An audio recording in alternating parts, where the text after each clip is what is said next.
بسم الله الرحمن الرحيم الحمد لله رب العالمين الحمد لله الذي خلق السماوات والأرض وجعل الظلمات والنور ثم الذين كفروا بربهم يعدلون نحمده تعالى ونستعينه ونستغفره ونعوذ بالله من شرور أنفسنا ومن سيئات أعمالنا من يهده الله فلا مضل له ومن يضلل فلا هادي له أشهد أن لا إله إلا الله وحده صدق وعده ونصر عبده وهزم الأحزاب وحده لا شيء قبله ولا شيء بعده وأشهد أن محمدا عبده ورسوله بلغ رسالة وأدى الأمانة ونصح الأمة وجاهد في الله حق جهاده حتى أتاه اليقين أرسله الله تبارك وتعالى بشيرا ونذيرا وداعيا إلى الله بإذنه وسراجا منيرا من يطع الله ورسوله فقد رشد ومن يعص الله ورسوله فلا يضر الله شيئا ولا يضر إلا نفسه. Amma ba'd, assalamu alaikum wa rahmatullahi wa barakatuh. Mes sœurs, mes frères, les louanges, les remerciements, les éloges n'appartiennent qu'au vivant qui ne meurt pas, Allah en dehors duquel il n'y a point d'être digne d'adoration, le premier qui n'a pas de début, le dernier qui n'a pas de fin. Le dominant sur toute chose, le subtil et bien informé, nous le louons, nous revenons vers lui repentant, nous lui demandons protection contre les conséquences de nos péchés, et lui seul en sait le nombre. Et contre les tendances de l'âme, celui qui Allah guide, nul ne saura l'égarer, celui qui est privé de sa guidée, nul ne saura lui montrer le droit chemin. J'atteste donc le seul digne d'adoration, j'atteste la véracité de l'exemplarité de la prophétie de Muhammad ibn Abdullah, ce prophète envoyé comme miséricorde pour les univers. Celui qui a consacré sa vie à faire parvenir le message d'Allah subhanahu wa ta'ala, celui que Allah a choisi comme le meilleur des hommes que la terre a porté. Qu'Allah bénisse ce prophète, sa famille, ses compagnons et tous ceux qui les auront suivis dans le droit chemin et nous fasse l'honneur d'en faire partie. Ensuite donc, nous savons que les membres qu'Allah subhanahu wa ta'ala a créés doivent tous une œuvre d'adoration à Allah subhanahu wa ta'ala. Le prophète alayhi salatu salam nous a dit que les 360 articulations du corps humain doivent tous une adoration à Allah. Et que les deux raka'a de la salat duha, donc la salat de la matinée, suffisent pour compenser donc ces 360 adorations. Or, tous les membres, autant qu'ils sont conditionnés par le cœur. C'est dire que les adorations du cœur sont vraiment les adorations les plus importantes et les plus aimées d'Allah qui se passent de tout. Or, les adorations du cœur ont comme centre l'âme même des adorations du cœur, c'est la certitude dont nous avons parlé grâce à Allah, par Allah, on espère pour Allah, la semaine dernière. On a parlé de la certitude, la véridicité ou la véracité, comme certains veulent le corriger, mais en réalité la véridicité, c'est vraiment ce caractère, cette vertu qui est en l'homme et qui le rend véridique. La véracité, c'est le caractère vrai d'une chose. Le français est subtil, comme toutes les langues d'ailleurs, et c'est ce qui fait leur beauté. Et donc, nous avions parlé de la véridicité, cette vertu unique qui a comme socle, qui est le pilier même de la certitude. Certitude sans laquelle, certainement, nous sommes perdus. Dans la tombe, quand Allah voudra nous envoyer les deux anges, Nakir et Munkir, qu'Allah les bénisse, quand ils viendront te demander quel est ton Seigneur, quelle est ta religion, qu'est-ce que tu penses de Mohammed, qu'Allah le bénisse, c'est la certitude qui parlera. Et Allah dit dans la sourate 14, Ibrahim, يُثَبِّتُ اللَّهُ الَّذِينَ آمَنُوا بِالْقَوْلِ الثَّابِتِ فِي الْحَيَاةِ الدُّنْيَا وَفِي الْآخِرَةِ. Allah certainement permettra, rassurera, raffirmera le croyant par la parole ferme, c'est-à-dire la ilaha illallah, dans la vie de ce bas monde et dans l'au-delà. Dans l'au-delà, on dit c'est la tombe. On dit c'est la tombe. Et donc, il faut savoir que ce cœur a des adorations et c'est ce qui fait. Donc, nous avons pris comme thème les adorations donc, de ce cœur, qui est l'organe, comme l'a dit le meilleur des hommes. Il y a un morceau de chair dans le corps. S'il est sain, c'est tout le corps qui est sain. Et s'il est corrompu, c'est tout le corps qui est corrompu, n'est-ce pas que c'est le cœur, a-t-il dit, et nous n'en doutons pas. Parmi les adorations du cœur, que dis-je, peut-être l'adoration la plus sublime du cœur. Certains savants mettent cette adoration au-dessus de toutes les adorations du cœur. Il s'agit de la confiance ou la remise confiante à Allah qu'on appelle en arabe le tawakkul. Le tawakkul, en arabe, ça vient donc de la racine de tawakkul, c'est la même racine donc que wakala, c'est-à-dire le fait donc de confier l'affaire à quelqu'un. Quand on prend quelqu'un pour wakil, c'est quelqu'un qu'on prend comme qu'on délègue. On délègue une affaire à quelqu'un, bien sûr, qui en est capable. Quelqu'un qui, de confiance, on sait qu'il a les capacités et la vertu de respecter le dépôt qu'on lui a confié. Donc ici, quand on dit Allah est le wakil, c'est Allah est le garant en fait. Garantir une chose, c'est le fait de dire, moi je vais le faire à ta place. C'est déléguer la chose, mais ça a beaucoup de degrés bien entendu, et c'est basé surtout sur la connaissance d'Allah subhanahu wa ta'ala. Et je dirais même, à l'exemple des gens qui connaissent Allah subhanahu wa ta'ala, en les prenant comme exemple, que c'est le point culminant de la foi, mettre sa confiance en Allah. Mais voilà une adoration sublime, mais qui est très mal interprétée souvent par les ignorants que nous sommes et par beaucoup de musulmans. Ce n'est pas une vertu morale que l'on espère avoir, mais c'est une obligation religieuse. Allah dit en effet dans la sourate Al-Furqan, sourate 25, verset 58, وَتَوَكَّلْ عَلَى الْحَيِّ الَّذِي لَا يَمُوتُ. وَتَوَكَّلْ عَلَى الْحَيِّ الَّذِي لَا يَمُوتُ. Et mets donc ta confiance au vivant qui ne meurt pas. En effet, imaginons un poisson qui a mis sa confiance dans la mer ou dans l'eau, dans la rivière, et voilà que la rivière sèche. Et voilà que le poisson est retiré hors de l'eau. Qu'est-ce qu'il devient? Il meurt. Imaginons un oiseau qui vient se poser, qui fait son nid sur un arbre, sur une branche d'un arbre. Il revient et trouve que l'arbre est coupé. Le voilà orphelin. Le voilà sans abri. Le voilà sans refuge. Et Allah dit, وَتَوَكَّلْ عَلَى الْحَيِّ الَّذِي لَا يَمُوتُ. Ya Muhammad, place ta confiance au vivant qui ne meurt pas. Donc c'est une obligation. Et Allah dit dans la sourate Taghabun, sourate 64, dans le verset 13, Allah dit Allahu la ilaha illahu wa alallahi falyatawakkal al-mu'minun. Allah, point de divinité, digne d'adoration, si ce n'est lui, et c'est à Allah que doivent placer leur confiance les croyants. Wa tawakkal ala Allah in kuntum mu'minin. Si vraiment vous êtes croyant, mettez votre confiance en Allah. Donc c'est une obligation. Parmi les 5 règles qu'on a vues dans la série, dans l'épisode 2, ça fait partie d'une adoration qui est obligatoire. Ce n'est pas surrogatoire. Ce n'est pas quelque chose qui vient embellir l'obligation. Là, c'est obligatoire. Wa tawakkal, mets ta confiance au vivant qui ne meurt pas. Si tu es croyant en tout cas, comme Allah le dit, donc on a dit dans la sourate 64, verset 13. Et quand Allah décrit les croyants, c'est lui qui a donné la foi, la meilleure des choses qu'il donne. Et quand Allah décrit les croyants dans la sourate Al-Anfal, sourate 8, dans le verset 2, que dit Allah subhanahu wa ta'ala comme attribut des croyants.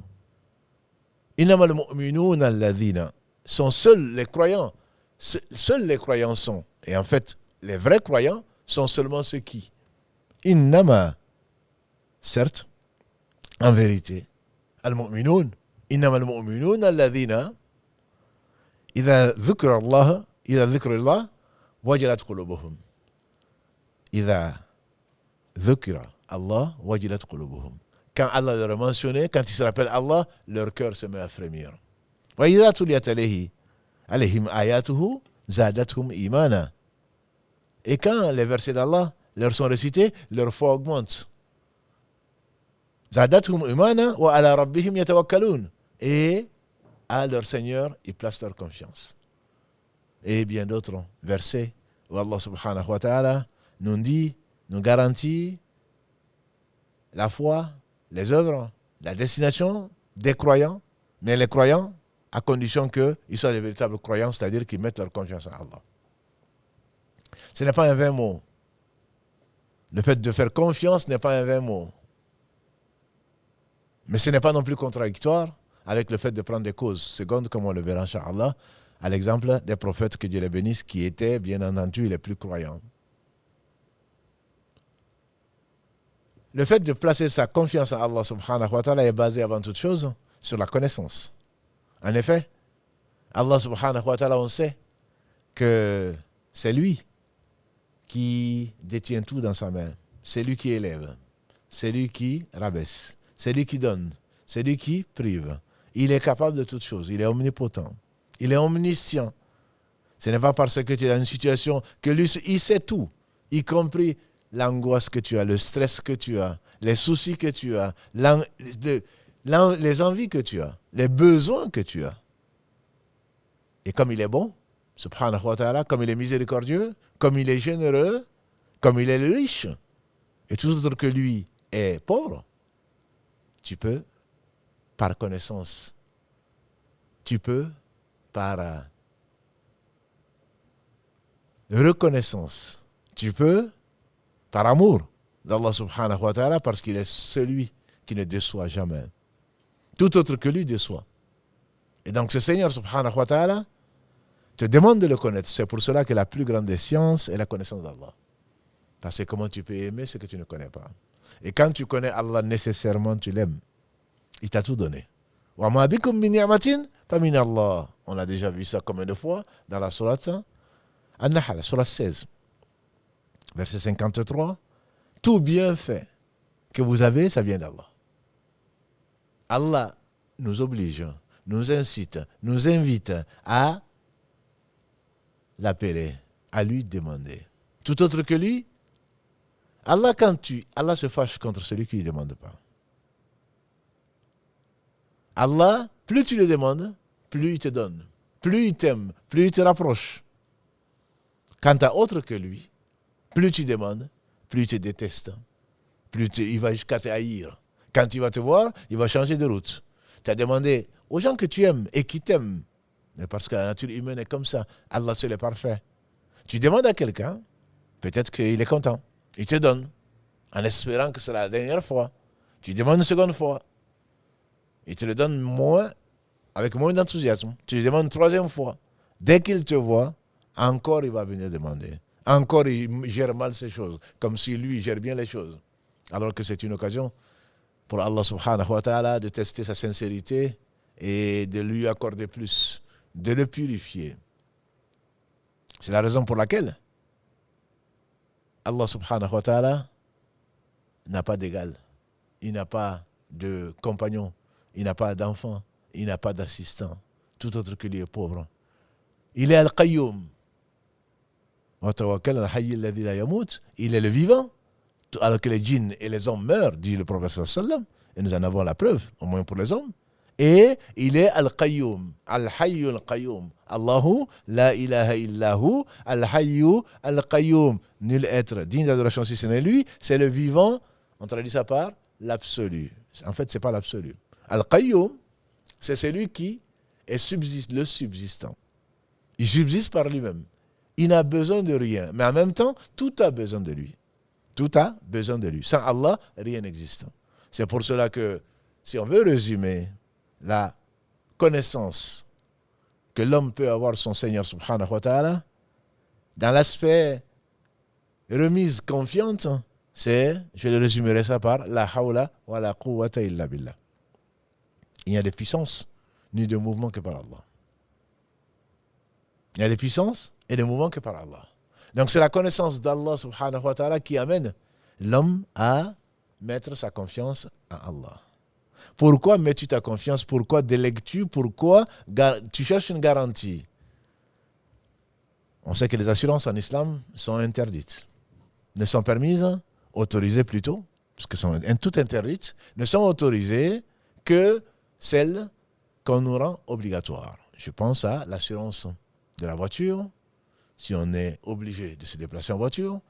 Je pense à l'assurance de l'habitat, puisqu'on ne va pas te prêter ou on ne va pas te louer un habitat si tu n'as pas de garantie. Qu'est-ce que c'est que la garantie? C'est-à-dire que la garantie, ça veut dire que je me couvre. S'il arrive quoi que ce soit, c'est l'assurance qui va garantir cela, qui va rembourser ce qui va qui m'assure donc que s'il arrivait un dégât quelconque, il arrivait quoi que ce soit, c'est pour cela qu'on nous incite à l'assurance vie, à l'assurance je ne sais quoi d'autre, au cas où il t'arrive quelque chose, on va donner des choses à ta famille, etc., etc., mais tu es déjà mort. Il t'arrive un handicap, c'est un jeu de hasard. C'est pour cela que c'est interdit. Il n'y a qu'Allah qui puisse garantir. C'est pour ça qu'un de ses noms, c'est Al-Wakil. C'est le garant. C'est le garant. Donc le fait de connaître, de savoir qu'Allah subhanahu wa ta'ala possède tout, qu'il est généreux, qu'il est miséricordieux, que rien n'arrive sans sa volonté, que si toute la terre, disait le prophète sallallahu alayhi wa sallam à Ibn Abbas Kalalagré ainsi que son père, sache ô jeune homme, après lui avoir cité ce qu'il lui a cité, sache que si toute la communauté al-Ummah se réunit pour te faire un bien, ce bien ne te profitera que si Allah te l'a destiné. Et sache que la communauté entière, si elle se réunissait pour te faire un mal, ce mal ne te touchera que si Allah l'a prédestiné. La plume est levée, l'encre a séché. Donc ça va directement avec le destin. Et on sait que celui qui, pour une chose qui arrive, celui qui meurt en pensant qu'une chose qui lui est arrivée aurait pu ne pas lui arriver, ou une chose qu'il n'a pas eue, il aurait pu l'avoir, celui-là il va en enfer, c'est l'unanimité des compagnons de Mohammed sallallahu alayhi wa sallam, qu'Allah agrée tous les compagnons. L'histoire que vous connaissez certainement, sublime, elle aussi, d'Ibrahim alayhi salam. Il a mis sa confiance en Allah. Il a fait parvenir son message. Cela lui a valu quoi? Comme Allah nous le dit dans la sourate des prophètes, sourate 21. Les versets 58 et suivants, entre les versets 68 et 69, ils ont décidé quand il a cassé les idoles, en laissant debout la plus grande d'entre elles, ils ont dit, si vraiment vous devez agir, jetez-les dans le feu. Verset 68. Et Allah, qu'est-ce qu'il dit? Dans le verset 69, il ordonne au feu de ne pas brûler Ibrahim alayhi salatu salam. Aqulna ya nar, kuni bardan wa salama ala Ibrahim. Nous avons dit au feu, soit barda, froid, wa salama, et sans impact sur Ibrahim. Ibn Abbas, Kalalagré ainsi que son père, le traducteur, entre guillemets, celui à qui Allah a donné une compréhension subtile du Coran, au travers de l'invocation de son cousin, Mohammed sallallahu alayhi wa sallam, qui a dit, oh Allah, enseigne-lui ta religion et fais-lui comprendre ton livre. Et Allah lui a fait comprendre son livre. C'est l'imam des Mufassiroun, de ceux qui expliquent le Coran, au travers de ce qu'Allah leur a enseigné, bien sûr basé sur le Coran. Et la sunna du prophète sallam, Allah leur a donné une intelligence telle que Allah seul peut donner cette intelligence à qui que ce soit. Ibn Abbas disait donc, votre prophète, c'est-à-dire Mohammed sallam, a dit la même chose qu'Ibrahim quand il a été jeté dans le feu. En effet, Ibrahim quand il a jeté dans le feu, Ibrahim qu'est-ce qu'il a dit? Hasbi Allahu wa ni'mal wakil. Hasbi Allahu wa ni'mal wakil. Allah, hasbi, mon suffisant, celui qui me suffit, c'est Allah, et quel meilleur garant. Hasbi Allahu wa ni'mal wakil. Parfois, quand il t'arrive ce qui t'arrive et que personne ne te comprend et que tu es l'objet d'injustice, qu'est-ce que tu dis? Hasbi Allahu wa ni'mal wakil. Allah, c'est la vérité, ça me suffit. Wa ni'mal wakil, c'est lui le garant. Mohammed sallallahu alayhi wa sallam, quand Allah l'a éprouvé avec ses compagnons, et comme le disait Ibn Qayyim, qu'Allah lui fasse miséricorde, il n'y a pas un malheur qui touche l'homme individuellement ou la communauté si ce n'est pas dû à la désobéissance au prophète Mohammed sallallahu alayhi wa sallam. À Uhud, quand Allah lui a inspiré ce qu'il lui a inspiré et qu'il a mis des archers, 70 d'entre eux sur le mont, aujourd'hui appelé le mont des archers, de ne pas bouger même s'ils voient des charognards sur leurs dépouilles, et que Satan les a fait oublier l'appât du gain, du butin, a entraîné certains d'entre eux à descendre parce qu'Allah avait donné la victoire au moins au début de la bataille aux musulmans, alors que le responsable qui leur a dit, n'oubliez pas, le prophète sallallahu alayhi wa sallam qui leur a rappelé, ne nous a-t-il pas dit de ne pas bouger? Ils sont partis. Ça, c'est Shaitan qui les a touchés. Ce sont des compagnons du prophète sallallahu alayhi wa sallam, sont les meilleurs des hommes. Il reste néanmoins des hommes. Il reste néanmoins des hommes. Ils ont quitté leur place et Allah les a fait goûter ce que personne d'autre que lui ne sait faire et que personne n'a peut-être goûté. Il a recruté 70 martyrs parmi eux. Toujours est-il que quand ils sont repartis, fatigués, blessés, avec tant de martyrs qu'ils ont laissés sur place, quand ils sont repartis à Médine, sur la route, Satan est venu leur développer. Les Mécois sont partis en croyant qu'ils ont gagné. Ils ont dit c'est la revanche. À Badr, vous avez tué 110 parmi nous. Nous, aujourd'hui aussi, on en a tué autant. Badr pour Uhud. Ils sont partis. Et voilà que Satan les reprend sur le chemin en disant, mais pourquoi vous partez? Vous auriez pu les achever. Pourquoi vous êtes partis? Vous les avez laissés repartir à Médine. Alors que c'était l'occasion pour les exterminer. Alors ils se sont arrêtés, ils se sont consultés. Et ils ont décidé de revenir et encercler Médine pour mettre fin aux amis d'Allah subhanahu wa ta'ala que sont les compagnons du prophète sallallahu alayhi wa sallam et le meilleur d'entre eux, le meilleur des hommes, Muhammad sallallahu alayhi wa sallam. Donc ces blessés qui repartaient doucement, repartaient rejoindre ce qui restait de leur famille. Et alors, des gens sont venus leur dire, les gens se sont rassemblés contre vous. Alladhina qala lahumul nas. Des gens leur ont dit, inna nasa qad jami'u lakum fakhshawhum. Les gens se sont rassemblés contre vous, craignez-les. Qu'est-ce qu'ils ont dit? Hasbunallahu wa ni'mal wakil. Et qui se rassemble. Allah nous suffit, et quel bon garant.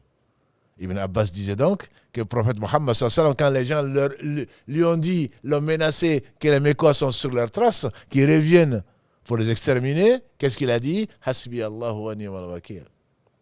Allah me suffit. Et quel bon garant.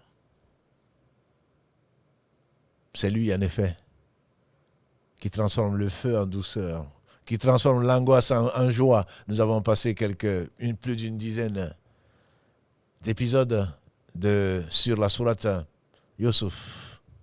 Merveilleuse sourate. Parmi les merveilles qu'Allah raconte dans le Coran. Merveilleux récit où tu passes de la difficulté à la facilité, de la tristesse à la joie, de la séparation à la rencontre, de la pauvreté, ou en tout cas de cette position d'esclavage à la royauté, comme il a accordé à Yusuf alayhi salam, prophète, fils de prophète, arrière-petit-fils de l'ami d'Allah, qui est Ibrahim alayhi salam. La vraie confiance en Allah, remise de confiance en Allah, c'est quoi? Les gens de science, surtout ceux qui connaissent Allah subhanahu wa ta'ala, pas les administratifs qui connaissent les différentes catégories de sciences, mais ceux qui ont vraiment vécu, ceux qui ont un cœur, ceux, à l'exemple des prophètes alayhi salam, à qui Allah a imprégné le cœur de foi, qu'est-ce qu'ils disent? Le prophète Mohammed sallam, il a dit, il y avait avant vous deux hommes des Banu Israël, des fils d'Israël, Canabilis Israël, et ses enfants vertueux, et ses deux ancêtres, Ishaq et Ibrahim, alayhi salam. Des Banu Israël, il y avait deux. Il y a un qui devait prêter 1000 dinars à un autre. Il n'était que deux. Allah était leur troisième. Celui qui devait prêter dit à l'emprunteur, quel est ton témoin? Il a dit, Allah suffit comme témoin. Il a dit, en effet, tu as raison. Allah suffit comme témoin. Il a dit, mais quel est ton garant? 1000 dinars, ce n'est pas 1000 euros. Le dinar, c'est quelque chose d'extrêmement important, surtout à l'époque. Il dit alors, qui te garantit? Il a dit, Allah suffit comme garant. L'homme qui prêtait, il a dit, effectivement, Allah suffit comme garant. Ils se sont donné un an où celui qui avait emprunté devait ramener les 1000 dinars. Et celui-là a voyagé. Et voilà que quand l'échéance est arrivée et le croyant est parmi les croyants, alladhina hum, quand Allah les décrit dans la sourate les croyants, 23, il les décrit comme étant des gens qui respectent leurs engagements. Les ahdihim ra'oun. Et le croyant ne trahit pas. Il dénonce le contrat, mais il ne trahit pas. Et voilà que l'année tourne, et l'homme avait voyagé, et il devait revenir rencontrer cet homme. Et voilà qu'il n'a pas eu de navire. Il n'a pas eu de navire. Et chaque fois qu'il partait pour prendre un navire, il n'en trouvait pas. Alors il a pris les 1000 dinars. Le croyant ne trahit pas. Les 1000 dinars qu'il devait à quelqu'un. Il a dit, oh mon Dieu, j'ai emprunté 1000 dinars et j'étais désigné comme témoin. J'ai emprunté 1000 dinars et j'étais désigné comme le garant. Et voilà que je n'ai pas de quoi rendre comme il le faut, quand il le faut. Alors il a ramassé un morceau de bois dont il a creusé l'intérieur, il a mis les 1000 dinars dans ce morceau de bois. Et il a mis sa confiance en Allah, il l'a mis dans la mer. Et celui qui avait emprunté, il était un an après. Il allait régulièrement au bord de la mer pour voir si celui qui lui devait les 1000 dinars était arrivé. Mais non, il n'a pas arrivé. Pas de navire qui arrive. Alors, il a pris, il a cherché, il a vu un morceau de bois qu'il a ramassé. Moment pour ne pas revenir pour rien, pour aller s'en servir, pour peut-être pour se chauffer ou autre chose. Et voilà que, en prenant le morceau de bois, en arrivant chez lui, il voit un trou dans le bois et il ouvre le bois et il trouve ses 1000 dinars. Il trouve ses 1000 dinars. Parce qu'Allah en était le garant. Et c'est un hadith qui est authentique, à n'en pas douter. Mais l'homme qui avait cherché à payer à temps, et Allah sait qu'il a été sincère et qu'il était véridique, a fini par trouver un bateau.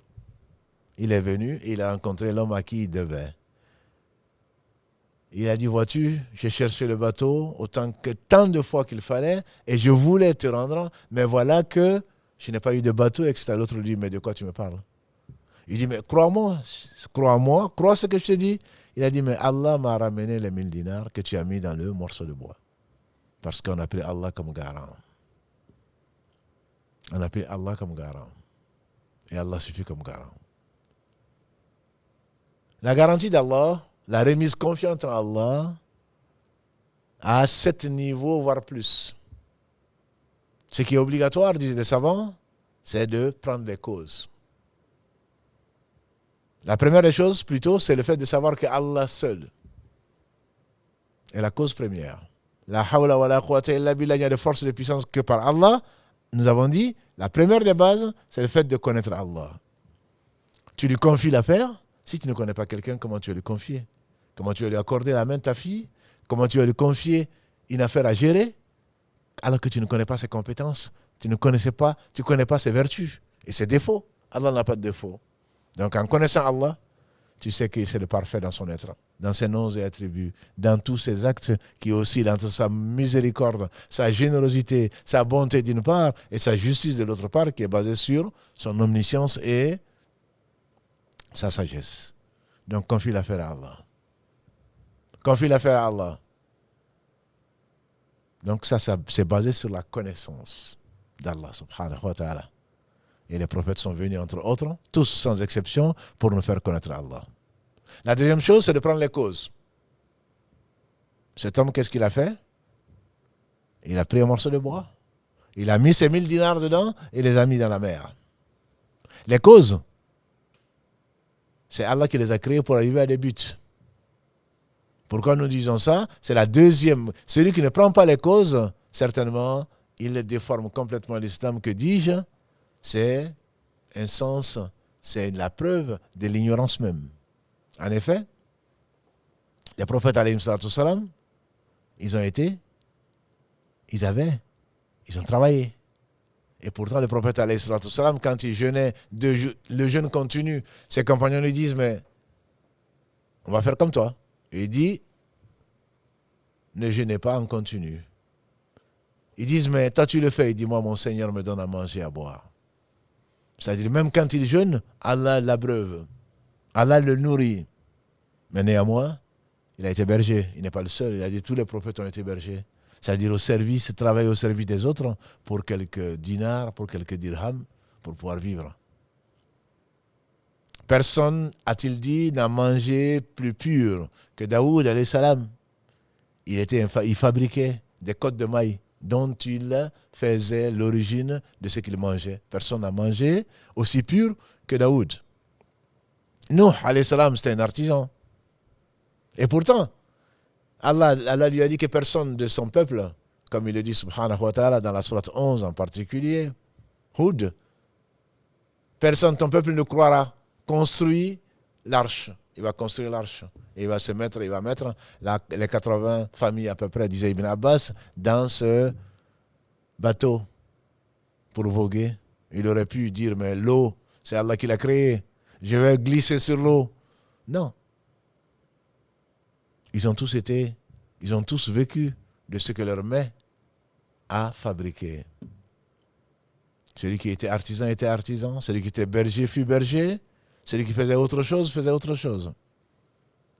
Le prophète Mohammed sallallahu alayhi wa sallam, pour ne prendre que ce dernier exemple, qui est la quintessence même de la confiance en Allah subhanahu wa ta'ala, la foi parfaite, quand il a décidé de partir de la Mecque, belle histoire, qu'est-ce qu'il a fait? Il est sorti de nuit, pas de jour. Si Allah avait voulu, il serait parti. Comme on peut l'imaginer dans ces films, Superman ou je ne sais quoi d'autre. En un clin d'œil, il aurait quitté la Mecque 300 km plus tard pour se retrouver à Médine. C'est pas ce qu'Allah a voulu nous enseigner. Il est sorti de nuit et Allah a enveloppé du sommeil les gens qui gardaient sa maison et qui voulaient l'assassiner. Il a mis quelqu'un à sa place pour qu'il ne s'en doute pas. Quand ils sont réveillés, ils ont jeté un œil par la fenêtre, ils ont vu quelqu'un dans le lit. Parce qu'on s'attendait à ce qu'il sorte pour aller à la Kaaba. À ce moment, les 10 jeunes allaient foncer sur lui, le tuer d'un seul coup. Il a mis qui? C'est l'inspiration divine, son cousin Ali, qu'Allah l'agrée. Et donc, quand les gens voulaient surveiller, il est toujours là, il voyait quelqu'un qui était enveloppé dans le drap de Mohammed sallallahu alayhi wa sallam. Il était donc convaincu qu'il était là. Abu Bakr qu'Allah l'agrée était le meilleur de ses compagnons. Qu'Allah le bénisse. C'est un homme véridique, comme vous le savez, et dont on a parlé un peu la semaine dernière. Abu Bakr avait engraissé 2 chamelles, des meilleurs, qu'il avait réservés pour ce long voyage, et pénible voyage. Et ensuite, qu'est-ce qu'il fait? Il va aller dans un nid, dans une grotte, qui est le repère de scorpions et de serpents. Il va s'enfermer. Dans quelle direction? Pas vers Médine. On a dit, il s'est enfermé dans la grotte de Thawr, comme vous le savez, dans la direction du Yémen, direction contraire à celle de Médine. Et malgré cela, ils l'ont cherché partout. Ils ont mis sa tête en cause. Celui qui nous ramène, on va lui donner tant de chameaux. Alors, bien entendu, les opportunistes de tous bords se sont précipités pour aller le chercher. Et un des guides, il a choisi comme guide un esclave d'Abu Bakr qui était non musulman. C'était le meilleur guide qu'il a choisi. Un des fils d'Abu Bakr, Abdurrahman, devait leur ramener les nouvelles, la nuit, pas le jour, les nouvelles des recherches des 2 fuyards. Asma, la fille d'Abu Bakr, devait leur ramener pas seulement les nouvelles, de quoi manger, etc. Qu'elle avait coupé, et elle avait coupé donc son habit à en faire 2 ceintures. C'est celle qu'on appelle la femme aux 2 ceintures. Et le berger d'Abu Bakr devait marcher sur les traces de Asma et les traces de retour de Abdurrahman pour qu'on ne les voit pas, pour qu'on ne reconnaisse pas qu'il y a des gens qui sont passés par là. ceux qui ont été, ce n'est pas une sunna, ce n'est pas légiféré, ceux qui vont parfois à la Mecque pour le pèlerinage, essayent de monter ces grottes, mais en réalité, ça ne fait pas partie des choses. Mais Allah a voulu nous les conserver. Pourquoi? Entre autres, pour nous montrer que les causes secondes doivent être utilisées par celui qui connaît Allah. Et donc, ce berger allait faire paître son troupeau à côté de la grotte Thaur. Et il en redescendait pour effacer plutôt les traces des pas de Abdurrahman. Et le matin venu, c'était comme si rien ne s'était passé. Ils ont pris toutes ces précautions. Et malgré cela, n'arrive que ce que Allah veut. Et voilà que un des guides chevronnés à la recherche du bien matériel leur dit, il ne peut pas être ailleurs qu'ici. Et Abu Bakr qui voit de la lumière, qui voit l'ombre et qui dit, Ya Rasulallah, si l'un d'entre eux jette un œil, il le verrait. C'est là que le croyant, avec la garantie d'Allah subhanahu wa ta'ala, avec la conviction et la certitude que Allah est avec eux, Muhammad sallallahu alayhi wa sallam dit, Ya Abu Bakr, ma dhannuka bithnayn Allahu thalithuhuma. Oh Abu Bakr, que penses-tu? Ma dhannuka ya Abu Bakr bithnayn, de deux, dont Allah est le troisième. Et bien sûr, Allah a envoyé la sakina, la paix sur son cœur. Parce que la confiance à Allah apporte quoi? La paix, la sérénité, l'optimisme. Parce que tu sais que rien n'arrive sur la terre, encore moins dans les cieux, si Allah ne l'autorise pas. Alors si tu es avec Allah, rien ne peut te nuire. Voilà la conviction des prophètes, c'est la première et la meilleure catégorie des gens qui placent leur confiance à Allah parce qu'ils connaissent Allah. C'est pour cela qu'ils ont été persécutés comme personne. Les plus persécutés, les plus éprouvés ont été les prophètes. Et ensuite, les gens qui ont été les plus proches d'eux, ils étaient convaincus que la foi sera au-dessus de tout. Ils sont convaincus, ils étaient convaincus que la victoire appartient aux croyants. C'est Allah qui leur a promis. Donc, qui est du Zemmour, qui est je ne sais qui d'autre, ils vont arriver, ils vont faire ceci et cela. Le croyant, le vrai croyant, celui qui a la confiance à Allah, c'est que Kalimatullah hil uliya. La parole d'Allah sera la plus élevée. Avec ou sans nous, qu'est-ce qu'ils n'ont pas tué? On dit que les Mongols ont massacré 1 million de musulmans. Est-ce pour ça que l'islam a disparu? Non, l'islam est la religion d'Allah, subhanahu wa ta'ala. C'est lui qui s'en charge. Donc, placer sa confiance à Allah, c'est savoir que c'est Allah qui s'occupe de tout et qui n'arrive que ce qu'Allah veut. Ça, c'est la meilleure des catégories. Il y a une autre catégorie qui est celle des croyants, qui est moindre, bien entendu, que celle des prophètes. C'est celui qui sait que la foi ne dépend pas de lui. S'il est intelligent, c'est grâce à Allah. Son jumeau homozygote n'est pas peut-être aussi intelligent que lui. S'il est croyant aujourd'hui, c'est grâce à Allah. Et donc Allah peut demain faire de lui un incroyant. Et donc il place sa confiance en Allah. Quand il prie jeûne, ce sont des causes qu'il prend pour rester, pour que Allah le rapproche. Parce que mon serviteur ne se rapproche de moi par rien qui m'est plus agréable, dit Allah dans le hadith Qudsi, qu'on reverra chez Allah, rapporté par Abu Huraira Karalagré. Mon serviteur ne se rapproche de moi par rien qui m'est plus agréable que le fait de faire ce que je lui ai rendu obligatoire. Ensuite, il ne cesse pas de se rapprocher de moi jusqu'à ce que je l'aime. Et Inch'Allah, ce sera l'objet d'un autre épisode. Mais alors, certainement, cet homme, ce croyant, sait qu'il a besoin de ça. Mais il sait que ce ne sont que les causes. C'est Allah qui crée les causes. Mais il ne se base pas sur ces causes pour penser qu'il est plus intelligent que qui que ce soit, pour penser que le paradis lui est garanti. Il met sa confiance à Allah dont la parole reste vraie, et sa promesse, il va la réaliser. Ses menaces, s'il le veut. Mais sa promesse, certainement, sera réalisée. C'est lui qui a promis aux croyants le paradis. C'est lui qui a promis aux croyants sa satisfaction. C'est lui qui a promis aux croyants d'être heureux dans ce bas monde avant l'au-delà. C'est lui qui a promis aux croyants la victoire. Et donc celui-là, il sait en lui-même, quelles que soient les vicissitudes de la vie, que la parole d'Allah est vraie, il lui fait confiance. Et il reste sur le chemin droit qu'il a tracé pour les gens qu'il a agréés, qui sont les prophètes, les hommes véridiques. et les femmes véridiques, les martyrs témoins et les gens qui font du bien. Qu'Allah nous compte parmi l'une des 4 catégories. L'une des 3 catégories, on dira, puisqu'il a appelé le prophète. Qu'Allah les bénisse tous. La 3e catégorie, des gens qui placent leur confiance en Allah, c'est la catégorie de beaucoup de musulmans. C'est-à-dire, dans cette affaire, je place ma confiance en Allah. Souvent, c'est par contrainte. Dans une affaire particulière, pour le choix d'une épouse, je mets ma confiance en Allah. Mais en réalité, ce n'est pas vraiment, comme le disent les savants, ce n'est pas ça le meilleur. Le meilleur, c'est que tu places ta confiance en Allah sans contrainte et volontairement. Tu sais qu'il n'arrive que ce que lui veut, et ce qu'il veut ne peut être que la meilleure des choses qui arrivent.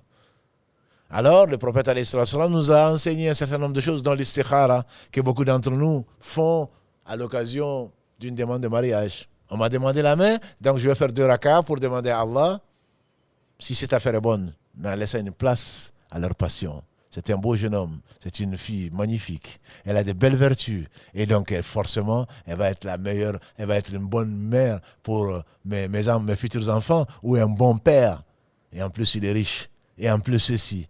Là, la passion de l'âme rentre. Alors qu'en réalité, ce n'est pas ça. Les moyens, comme disent les connaisseurs d'Allah, on renonce aux moyens, le cœur renonce aux moyens. C'est-à-dire que le cœur ne repose que sur Allah. Mais les sens ne renoncent pas aux moyens. On fait effectivement 2 raka'as. On fait effectivement son enquête pour savoir si c'est une bonne famille. On fait effectivement des recherches pour savoir quelle est la moralité de cette famille et de cette personne, homme ou femme. Mais on sait que de toute façon, n'arrive que ce qu'Allah a décrété. Ce n'est pas sur cette enquête qu'on repose. Ils disent encore, qu'Allah les bénisse nos savants, les héritiers des prophètes, hein, c'est-à-dire l'inquiétude qui peut venir de l'absence de moyens.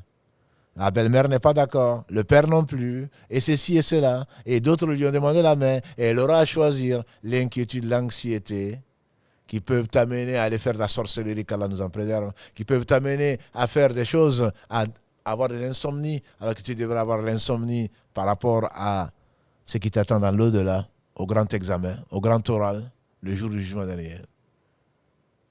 C'est pourquoi tu vas refuser de faire la prière à l'heure pour aller chercher de quoi manger alors que ça a été prescrit 50 000 ans avant qu'Allah n'ait créé les cieux et la terre. Ils mettent leur confiance en Allah et il arrivera ce qu'Allah veut. La hawla wa la quwwata illa billah. Et donc cela, le cœur est attaché à Allah seul. On ne laisse pas de place dans le cœur pour autre que Allah. Et on dit que c'est ça vraiment l'unicité d'Allah. C'est-à-dire Allah mérite toute la confiance. Allah mérite tout ton amour. Allah mérite que tu lui confies l'affaire. C'est pour cela que les anciens disaient, quand une chose t'arrive, si je te dis, mais comment je vais faire? Le voilà stressé, le voilà insomniaque, le voilà en train de chercher à gauche, à droite, de l'aide. Ne sais-tu pas que toute la Fatiha a été concentrée dans ça, disait Ibn Qayyim? Que les 114 livres que Allah a fait descendre, il les a résumés dans 4. La Torah, l'Évangile, les psaumes et le Coran. Il a résumé la Torah, l'Évangile et les psaumes dans le Coran. Il a résumé tout le Coran dans la Fatiha et toute la Fatiha dans Iyyaka na'budu wa iyyaka nasta'in. C'est toi seul que nous adorons, Ya Allah, et c'est de toi seul dont nous implorons secours. Tu le récites pourtant 17 fois par jour, ma soeur, mon frère, ou un peu moins, ou beaucoup plus, parce que tu lèves la nuit pour réciter et qu'il n'y a pas de raka qui soit valable pour quelqu'un qui connaît la Fatiha sans avoir lu la Fatiha. Et on passe comme des perroquets, on le répète sans vraiment le savoir. Les gens de science, ils disent que la foi est basée sur 2 choses. La moitié de la foi, c'est le tawakkul. La moitié de la foi, c'est la confiance en Allah. La remise confiante à Allah. Et l'autre moitié, c'est al-inaba. Ibn Qayyim disait, la foi, c'est 2 choses. Moitié inaba, moitié tawakkul. Moitié inaba, c'est le retour vers Allah. Tawakkul, c'est la demande d'aide, en fait. Certains compagnons du prophète sallallahu alayhi wa sallam, ils ont fait la bay'a au prophète alayhi sallallahu alayhi wa sallam. Ils ont fait Le serment d'allégeance au prophète sallam, parmi les éléments constitutifs du serment d'allégeance, c'est de ne rien demander à personne, pour que le cœur ne s'attache pas à autre que Allah. De ne rien demander au point que l'un d'eux, quand il était sur sa monture et que son fouet tombait, au lieu de, comme nous, avec les différents appareils pour rechercher de l'aide, non, il descendait de sa monture, il prenait ce dont il avait besoin. Il allait au marché, il allait attacher ce qu'il voulait. Et donc, c'est pour cela qu'il faut savoir que le tawakkul, le summum même, peut-être, de la foi, est basé sur deux choses. La connaissance d'Allah, subhanahu wa ta'ala, et l'unicité d'Allah, le tawhid, dans le cœur. C'est-à-dire le cœur n'est attaché qu'à Allah. Le cœur ne demande qu'à Allah. Le cœur n'est satisfait que par la compagnie d'Allah. Et donc le tawakkul vient au summum même de la croyance et des œuvres du cœur. Allah ne dit-il pas dans la sourate Talaq, la sourate Talaq 65, le divorce, verset 3. وَمَنْ يَتَوَكَّلْ عَلَى اللَّهِ فَهُوَ حَسْبُهُ. وَمَنْ يَتَوَكَّلْ عَلَى اللَّهِ فَهُوَ حَسْبُهُ. Celui qui met sa confiance à Allah, Allah lui suffit. Celui qui met sa confiance à Allah, Allah lui suffit. Donc ce tawakkul, le summum du tawakkul, on a vu donc qu'il y a trois catégories, les prophètes bien sûr, les croyants qui savent qu'ils ne sont qu'une faveur d'Allah subhanahu wa ta'ala au travers de la foi, au travers de la science, au travers des bonnes actions. Et ils ne comptent pas sur les bonnes actions. Comme l'a dit le prophète sallallahu alayhi wa sallam, aucun d'entre vous ne rentrera au paradis par leurs actions. Ils disent, comment alors? Même toi, il dit, même moi, si ce n'est qu'Allah va me faire miséricorde. Et ensuite, il y a nous autres qui, dans une affaire quelconque, surtout quand on n'a plus le choix, on le confie à Allah. Ah, je te laisse à Allah. Oui, c'est parce que moi, je n'ai pas pu trouver mon droit. Je n'ai pas pu obtenir mon droit. Dans cette affaire, je ne peux plus rien. J'ai fait mon examen. Ah, je mets ma confiance en Allah. Oui, bien sûr. Mais si je pouvais être garanti d'avoir 18 ou une faveur, comme malheureusement ça arrive dans les pays corrompus, comme il y en a beaucoup parmi les pays musulmans, que j'étais convaincu de pouvoir l'avoir, je ne penserais même pas à Allah. Je ne penserais même pas à Allah. Dans une affaire particulière, donc, on parlait de l'istikhara. Je veux faire une affaire. Et le professeur sallam disait, c'est le rawi, celui qui rapporte le hadith, nous enseignait la prière istikhara comme nous enseignait des versets du Coran. Si l'un d'entre vous décide d'entreprendre une chose importante, et qu'est-ce qui n'est pas important? Qu'il fasse 2 rak'ahs en dehors de la prière obligatoire. Et ensuite qu'il dise, oh Allah, toi qui sais le présent, le futur, toi qui es omnipotent. Donc si cette affaire qu'il nomme est bien pour moi dans ma vie d'ici-bas comme dans l'au-delà, facilite-la moi. Et si elle n'est pas bonne, remplace-la moi par mieux que ça, puisque toi tu sais, toi tu es tout puissant. Mais ça c'est parce que on aime tellement la chose, la passion est tellement là. Mais en fait, même quand tu veux faire une affaire, tu choisis le meilleur compagnon, tu choisis le meilleur, comme l'a fait le prophète sallallahu alayhi wa sallam. Tu essayes, tu prends toutes les causes, mais c'est les sens qui ne renoncent pas aux causes. Mais quant au cœur, il renonce aux causes. Le meilleur d'entre nous, les meilleurs d'entre nous, prenaient ces précautions-là. Le père de Youssouf, Yaqub alayhi salam, il faisait confiance en Allah. Mais néanmoins, il a dit à ses enfants, tous beaux, 10 beaux garçons, ne rentrez pas par la même porte. Les savants disent, quand ils expliquent le Coran, que c'est contre le mauvais œil. C'était pourtant des enfants de prophètes. C'était contre le mauvais œil. Pour que les gens ne voient pas dit et que les gens qui ont dans le cœur malade, qui ont le cœur malade, ne les envient pas. Ne s'émerveillent pas au point de leur porter de la poisse ou le mauvais œil qui existe, comme nous en avons déjà parlé, qui fait partie des maladies du cœur dont on parlera, Inch'Allah, si Allah nous permet donc de continuer cette série-là ou d'en faire une autre. Et donc, même pour faire du commerce avec quelqu'un, tu dois faire l'istikhara. Tu as fait ton enquête, tu as pris les causes, mais tu sais que Allah seul sait. Et tu places ta confiance en Allah. S'il arrive quoi que ce soit, tu sais que ça vient d'Allah. pour aller au pèlerinage. Tu as voulu y aller, il y a eu le Covid. Tu as voulu y aller, il y a eu à nouveau le Covid en 2021. Tu as voulu y aller, maintenant ils ont le système de tirage au sort ou je ne sais quoi d'autre. Mais tu mets ta confiance à Allah, si tu dois y aller, tu vas y aller. Tu ne vas pas trafiquer ni,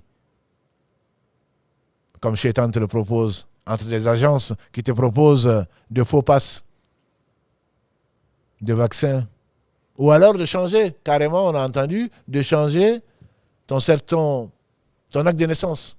Parce que tu as 65 ans et que cette année, ils ont décidé que ceux qui ont 65 ans et plus ne pouvaient pas aller avoir de visa, alors tu vas tricher pour te donner moins de 65 ans pour y aller. Quel est ton but? Ton but est-il Allah? Tu mens, tu triches pour aller dans une chose qui est une adoration et tu espères d'Allah de l'accepter. Non. Tu fais des rakats. Et si tu dois y aller, tu vas y aller. Et si tu ne vas pas y aller, Allah sait et Allah a voulu que tu n'y ailles pas pour ton bien et il va te récompenser certainement par mieux que ce que tu espères. Le tawakkul, disent les connaisseurs d'Allah, c'est le fait que le cœur donc ne s'attache pas aux causes et qu'il n'y a aucune inquiétude quand on perd ce qu'on aime. Et qu'il n'y a pas de quiétude quand on voit les causes arriver. Parce que on ne s'attache pas aux causes. On s'attache à Allah subhanahu wa ta'ala. Aucune inquiétude quand l'âme voit les causes partir. Il n'y a plus de voiture, il n'y a plus de ceci, il n'y a plus à manger. Les gens que Allah a aimés, en tout cas, il a aimé qu'on parle d'eux, qu'Allah les bénisse. Quand ils venaient et qu'on leur disait qu'il n'y avait pas à manger, ils commençaient à sourire. Tu viens dans ta famille, on dit il n'y a plus à manger. Bien sûr, les enfants s'inquiètent. L'épouse s'inquiète, elle n'a pas de quoi donner à ses enfants. On dit qu'il commençait à sourire en disant la subsistance a été garantie par Allah.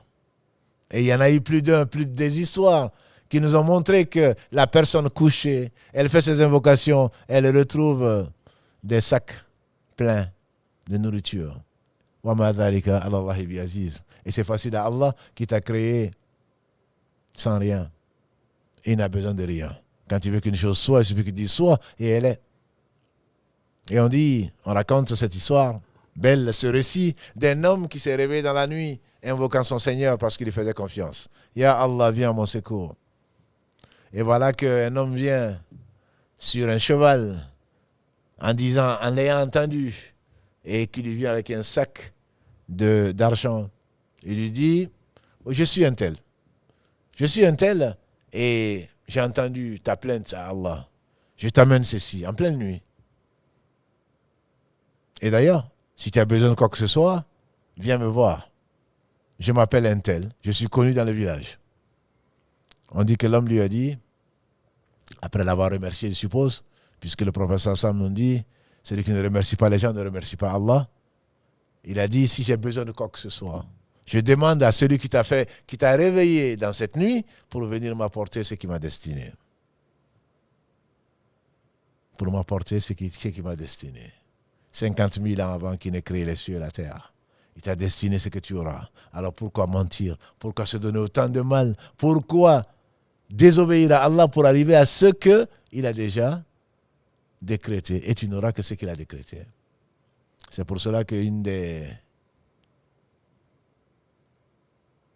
des arbres du paradis est arrosé par cette parole à laquelle peut-être nous n'accordons pas beaucoup d'importance, c'est la hawla wa la quwwata illa billah. Il n'y a de force et de puissance que par Allah. Si ton cœur sait qu'il n'y a pas de mouvement, qu'il n'y a pas une pluie qui tombe, une goutte d'eau qui tombe, qu'il n'y a pas un vent qui souffle, qu'il n'y a pas un clin d'œil, si ce n'est par Allah, alors certainement tu te contenteras de ce que Allah t'a ordonné, tu le feras, mais tu ne comptes pas ni sur la prière, ni sur le jeûne, ni sur ta richesse, puisque tu es pauvre. Ibn Qayyim disait, la richesse du pauvre, c'est le fait de savoir qu'il est pauvre et qu'Allah est riche. Parce que le fait de placer ta confiance en Allah, certainement te suffit comme richesse. Le prophète alayhi salam ne nous a-t-il pas dit que la richesse, c'est la richesse du cœur. Et ce cœur ne sera jamais riche tant qu'il ne reconnaîtra pas le riche. Ya ayyuhan nasu antumul fuqara ila Allah. Wallahu huwa al-ghani al-hamid. Allah dit dans la sourate Al-Fatir, sourate 35, verset 15. Oh vous les gens, vous êtes tous pauvres vis-à-vis d'Allah. Vous êtes tous des indigents. Allah c'est lui le Al-Ghani, le riche. Al-Hamid, le digne de louange. Donc ce tawakkul, c'est l'axe, l'un des actes, une adoration sublime du cœur, au travers duquel Allah enrichit la personne et lui donne la quiétude dans ce bas monde avant l'au-delà. Il n'exclut pas de prendre des causes. Les meilleurs des hommes, ceux qui connaissaient le plus Allah, ont pris des causes. Ils ont travaillé, ils se sont mariés, ils ont eu des enfants. Et on a aujourd'hui des tendances, des gens qui se disent, nous on connaît Allah, on aime Allah, on lui fait confiance. Et donc on ne se marie pas, on va avoir des enfants. Bien sûr, Allah a interdit au feu de brûler Ibrahim. Allah a créé Adam sans père ni mère. Il a créé Jésus, alayhi salam, sans père. Bien sûr qu'il peut donner des enfants. Mais reste là, et on verra bien si, sans te marier, sans avoir de relation conjugale, et attends-toi à avoir des enfants, on va dire, voilà quelqu'un qui est fou. On dit que des gens, et il en existe, du temps d'Omar ibn Khattab, ont été au pèlerinage, et c'est là où ils commandent. C'est là où ils commandaient, à manger, à boire. Et on dit qu'Omar a demandé qui sont-ils. Il dit, nous sommes mutawakkiloun. Nous sommes les gens qui placent leur confiance en Allah. Omar n'a-t-il pas dit, rapporté du prophète sallam, si vous avez le tawakkul comme il se doit, haqqa tawakkul, comme il se doit, le vrai tawakkul, la vraie remise à Allah, vous serez comme ces oiseaux qui sortent le matin le ventre vide et qui reviennent le ventre plein. Hadith rapporté par l'imam Tirmidhi, c'est un hadith qui est authentique. Donc nous sommes des mutawakkiloun. Nous plaçons notre confiance à Allah. Et on dit qu'Omar leur a dit, vous êtes plutôt mutawakkiloun, des gens qui sont attachés aux gens et pas à Allah. Le prophète alayhi salatu salam, un homme est venu avec son chameau. Il a dit, Ya Rasulallah, il voulait rentrer dans la mosquée. Il dit, Ya Rasulallah, est-ce que le chameau, je l'attache et je mets ma confiance à Allah, ou je mets ma confiance à Allah, je laisse le chameau non entravé. Il a dit, entrave le chameau et mets ta confiance à Allah. Donc le croyant, son cœur sait que rien n'arrive, ni dans le ciel, ni sur la terre, sans la volonté, la toute-puissance d'Allah subhanahu wa ta'ala. Mais en même temps, il ne s'inquiète pas, mais il va chercher les causes. Il va chercher la meilleure des épouses, la meilleure chose que Allah donne dans ce bas monde, pour être, Inch'Allah, la future mère de ses enfants. Il va chercher à travailler, il va chercher du travail, il ne va pas vivre de craindre le chômage et aller faire des trafics, de ce que Allah a interdit. Il va chercher à gagner sa vie parce que Allah lui a donné. Parce que tant que tu as la vie, c'est que Allah t'a destiné ta subsistance et ne va jamais tarir avant que tu rencontres l'ange de la mort. Et celui qui a le monde et ce qu'il contient, c'est qu'il ne sera pas le cas. Il n'aura que ce qu'Allah lui a prédestiné. Donc le tawakkul, c'est vraiment cette beauté, cette remise confiante en Allah, mais qui nécessite une confiance absolue à Allah.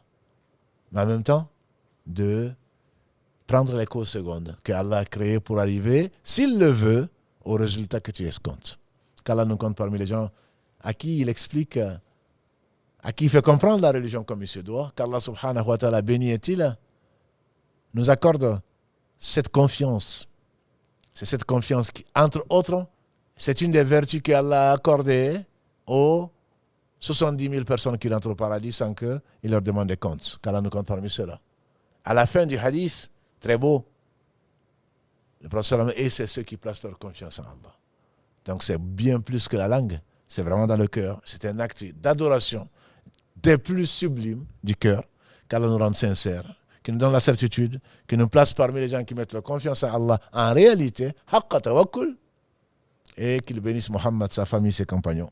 Tous ceux qui les ont suivis dans le droit chemin nous fassent l'honneur d'en faire partie. Subhanaka Allahumma wa bihamdika, ashhadu an la ilaha illa anta, astaghfiruka wa atubu ilayk. Hana rabbika rabbil izzati amma yasifun, wa salamun ala al-mursalin, walhamdulillahi rabbil alamin. Wassalamu alaykum wa rahmatullahi wa barakatuh.